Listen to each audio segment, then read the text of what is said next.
बहुत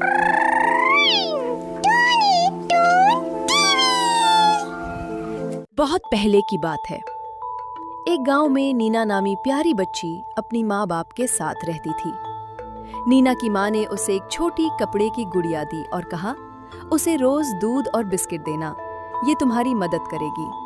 चंद साल बाद नीना की माँ का इंतकाल हो गया और उसके वालिद ने दूसरी शादी कर ली। सौतीली माँ रिमशा और उसकी 2 बेटियां नीना से हसद करती थीं। जब नीना का वालिद सफर पर गया, रिमशा ने एक मंसूबा बनाया और कहा, नीना, जंगल में जाओ और चिराग ले आओ, जो सिर्फ जादूगरनी काली डाइन के पास है। नीना ने अपनी गुड़िया को खिलाया और मदद मांगी। गुड़िया ने कहा, डर मत, बहादुर बनो, तुम्हें कुछ नहीं होगा। नीना रात के अंधेरे में जंगल पहुंची और चलती हुई एक अजीब झोपड़ी तक जा पहुंची, जो मुर्गी के पैरों पर खड़ी थी। वहां एक कुत्ता, नौकरानी और एक बिल्ली मिली। नीना ने तीनों के साथ नरमी से पेश आकर उन्हें कुछ खाने को दिया। बू बिल्ली ने बताया, जब काली डाइन तुम्हारा पीछा करे, तौलिया फेंक देना, वो नदी बन जाएगा। फिर कंघी फेंकना, वो घुन्ना जंगल बन जाएगा। जब वो झोपड़ी में दाखिल हुई तो जादूगरनी काली डाइन ने कहा, अगर चिराग चाहिए तो पहले मेरा काम करो। मैं तुम्हें चिराग दूंगी, लेकिन पहले मेरे लिए धागा बनाओ। ये आसान है, तुम तो हो ही होशियार बच्ची। जल्दी करो नन्ही परी, रात होने वाली है और अंधेरे में भूख और बढ़ जाती है। मैं चिराग लेकर आती हूँ, हिलना नहीं, देखती रहूंगी। वो नीना को खाने का मंसूबा बना रही थी, लेकिन बिल्ली ने नीना को खबरदार किया और एक कंघी और तौलिया दिए। जब वापस आती है और नीना गायब हो चुकी होती है, क्या वो भाग गई? नीना, तू मुझे चकमा दे गई। जादूगरनी पीछे आई। नीना ने तौलिया फेंका तो नदी बन गई। फिर नीना ने कंघा फेंका तो जंगल बन गया। काली डाइन नदी और जंगल की वजह से वो फंस गई और वापस चली गई। नीना घर पहुंची, लेकिन घर में न गई। खुशकिस्मती से उस दिन उसका वालिद वापस आ गया।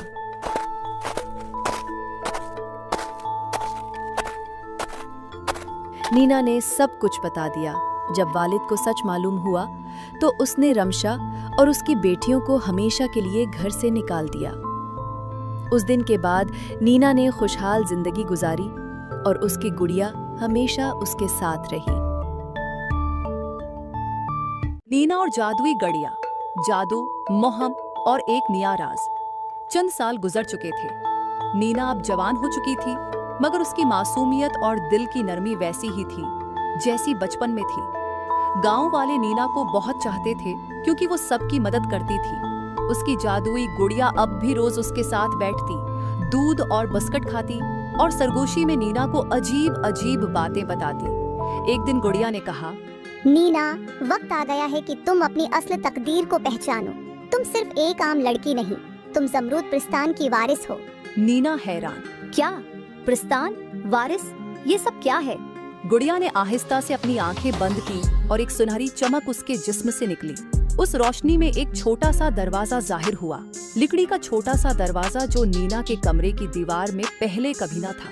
गुड़िया बोली, ये जादुई दरवाजा है, उसके पार जमरूद प्रस्थान है, वही जगह जहाँ तुम्हारी असल माँ परी ज़हरा हुकूमत किया करती थी। नीना चौंक गई। मेरी माँ? लेकिन मेरी माँ तो...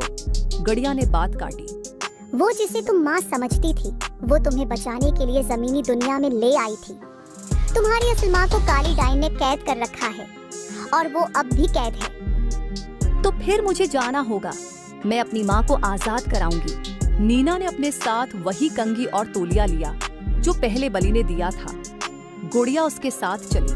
जैसे ही नीना दरवाजे से गुजरी, वो एक शानदार दुनिया में पहुंच गई। चमकते फूल, उड़ती हुई परियां, नीले पहाड़ और सुनहरी झीलें। लेकिन प्रस्थान अब वैसा न था जैसा कभी होता था। काली डाइन ने यहाँ भी अंधेरा फैला दिया था। वो जान गई थी कि नीना वापस आ चुकी है। ओ नीना, मैं तुम्हारा ही इंतजार कर रही थी। अब तुम ओ तो गई हो, लेकिन यहाँ से जिंदा बचकर नहीं जाओगी। काली डायन, तुम्हें जो करना है कर लो, मैं तुमसे अपनी माँ को आजाद करवा के रहूंगी। उसने 3 खौफनाक जादुई चीले नीना को रोकने के लिए भेजे। पत्थर का दीप साये की परी आईने का जो नीना जैसे ही सुनहरी झील उबूर करके आगे बढ़ी, एक गर्जदार आवाज सुनाई दी। पत्थर का दियो धाड़ते हुए, आगे एक कदम भी बढ़ो तो मैं तुम्हें पत्थर बना दूंगा। नीना रख गई। उसके सामने एक बड़ा देव था जिसका जिस्म पत्थरों से बना हुआ था। वो हर्षे को अपनी लातों और मुक्के से तोड़ रहा था। उसका दिल नहीं था, सिर्फ गुस्सा और नफरत। गड़िया ने नीना को एक छोटा सा दिल दिया जो रोशनी से धड़क रहा था। नीना ने नरमी से कहा, तुम्हें कोई मोहब्बत नहीं मिली, इसीलिए तुम सख्त बन गए हो। ये लो तुम्हारा दिल। जैसे ही देव ने दिल को छुआ, उसकी आंखों में आंसू आ गए और वो एक आम इंसान में बदल गया। पत्थर का देव नरमी से, तुमने मुझे याद दिलाया कि दिल के बगैर ताकत भी बेकार है। नीना अगले दरख्तों से भरे अंधेरे जंगल में दाखिल हुई। यहाँ हर तरफ साये थे और एक काला धुआं उसके इर्द गिर्द फैलने लगा। साये की परी सरगोशी में, वापस चली जाओ, तुम कभी कामयाब नहीं हो सकती। तुम कमजोर हो, तुम तन्हा हो। नीना की सांसें तेज हो गईं। खौफ ने उसे घेर लिया। गड़िया ने नीना को एक छोटी सी चिराग नम्मा रोशनी दी और कहा, ये उम्मीद की रोशनी है, उसे दिल में रखो। नीना ने आंखें बंद की और चिराग जला दिया। रोशनी फैलते ही तमाम साये खत्म हो गए और साये की परी चीख मारकर गायब हो गई। नीना पुरिज्म, मैं तन्हा नहीं, मेरे साथ मेरी उम्मीद है। आखिरी इम्तिहान में नीना एक बड़े हाल में पहुंची जहां हर तरफ आईने ही आईने थे। इनमें उसके अक्स बोलने लगे। आईने का जिन नीना के अक्स के जरिए, तुम खुद गरज हो, तुम सिर्फ खुद को बचाने आई हो, तुम कभी किसी को आजाद नहीं कर सकते। नीना का दिल टूटने लगा। उसे लगने लगा कि शायद ये सच है। तब गड़िया ने उसे एक शफाफ आईना दिया और कहा, ये सच्चाई का अक्स है, उसमें देखो, तुम्हें असल नीना नजर आएगी। नीना ने आईने में झांका। उसे अपनी आंखों में माँ के लिए मोहब्बत, दूसरों के लिए हमदर्दी और रोशनी की चमक नजर आई। नीना पूरी ताकत से, मैं सच्चाई पर यकीन रखती हूँ, न कि झूठे अक्सों पर। आईने चटकने लगे और जिन चीख मारकर गायब हो गया। काली डाइन ने आखिरी बार खुद नीना का सामना किया। काली डाइन गुस्से से, तुम बच नहीं सकती, तुम सिर्फ एक लड़की हो। गड़िया हुआ में बुलंद हुई और कहा, नीना अब सिर्फ एक लड़की नहीं, वो सच्चाई, रोशनी और मोहब्बत की वारिस है। नीना ने कंघी को फजा में घमा कर फेंका और एक रोशनी का तूफान उठा। काली डाइन चीख मारकर जमीन बोस हो गई। कुल्ले के दर वो दीवार टूटने लगे और नीना की माँ परी जहरा कैद से आजाद हो गई। परी जहरा रोते हुए, मेरी बेटी, तुमने मेरी दुनिया को बचा लिया। जमरूद परस्तान दोबारा खुशियों से भर गया। नीना को राजकुमारी का ताज दिया गया। नीना और जादुई गड़िया, पुरअसरार ख्वाब, एक नया दुश्मन और छिपा हुआ राज। जमरूद प्रस्थान में अब खुशियां लौट आई थी। परी जहरा ने अपनी सल्तनत नीना के सपर्द कर दी थी और खुद खामोशी से एक गोशे में इबादत में मशगूल रहती थी। नीना हर रोज जादुई मखलूकात की मदद करती, नए लिबास पहनती, गुड़िया के साथ बातें करती और प्रस्थान को सजाने में मसरूफ रहती। मगर एक रात सब कुछ बदल गया। नीना सो रही थी कि एक भयानक ख्वाब ने इसे चौंका दिया। उसने देखा एक धुंधला चेहरा, एक साया जो चीख रहा था, सब झूठ है, तुम वारिस नहीं, तुम बस एक मेहरा हो। इसके पीछे प्रस्थान जल रहा था और गुड़िया वो मिट्टी में ढल गई थी। नीना हड़बड़ा कर उठी, गुड़िया को पकड़ा और घबरा कर बोली, ये ख्वाब क्या था? क्या ये सच है? गुड़िया खामोश थी। पहली बार अगले दिन नीना को अजीब महसूस हुआ। प्रस्थान की जादुई रोशनी मध्यम हो रही थी, परियां उड़ नहीं पा रही थी और दरख्त सूखने लगे थे।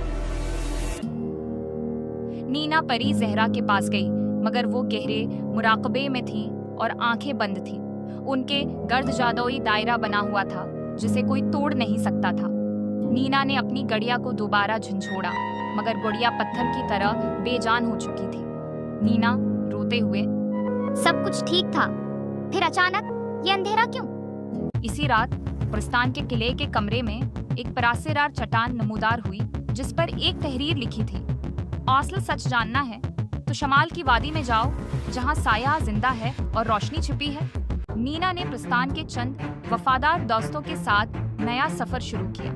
रोमी, एक होशियार मगर डरा हुआ छोटा सा जिन नीला, हवा की परी जो आवाज सुन सकती है जोर, पत्थरों का दीव जो नीना से वफादारी का वादा कर चुका था, इन सब ने शमाल की वादी की तरफ सफर किया जो बहुत इरसे से बंद और ममनुआ थी।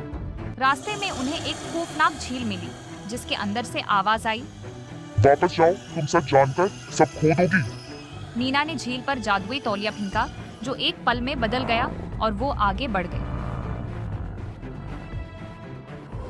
आखिरकार वो एक गार में पहुंचे जहां एक बूढ़ा साया रहता था। शीब्रुस, धीमी आवाज में, नीना, तुम समझती हो तुम वारिस हो? तुम्हें ये सल्तनत ऐसे ही मिल गई? नहीं, तुम सिर्फ एक कुर्बानी हो। क्या मतलब? शीब्रुस ने एक आईना दिखाया। इसमें नीना ने देखा, इसकी गड़िया असल में एक जादूगरनी थी जिसे कैद करके गड़िया बनाया गया था। वो जहरा की बहन थी और उसने नीना को इस्तेमाल किया ताकि प्रस्थान पर दोबारा काबिज हो सके। नहीं, ये झूठ है। मगर गड़िया, जो अब फिर से जिंदा हो चुकी थी, साए से निकलकर बोली, नहीं ना, तुम सिर्फ मेरी चाबी थी, अब दरवाजा खुल चुका है। हुआ जमीन हिलने लगी। आसमान पर सियाह बादल छा गए। प्रस्थान एक बार फिर खतरे में था, मगर अब दुश्मन वो थी जिसे नीना सबसे करीब समझती थी। नीना के सामने 3 रास्ते थे। अपनी माँ पेरी जहरा को जगाना, गड़िया के साथ जंग लड़ना या सच को कबूल कर के नया फैसला लेना। क्या नीना सही रास्ता चुनेगी? क्या प्रस्थान दोबारा बच पाएगा? क्या गड़िया वाकई दुश्मन है या वो भी किसी और के जाल में फंसी है? क्या नीना दुश्मन से लड़ेगी? जाने अगले हिस्से में।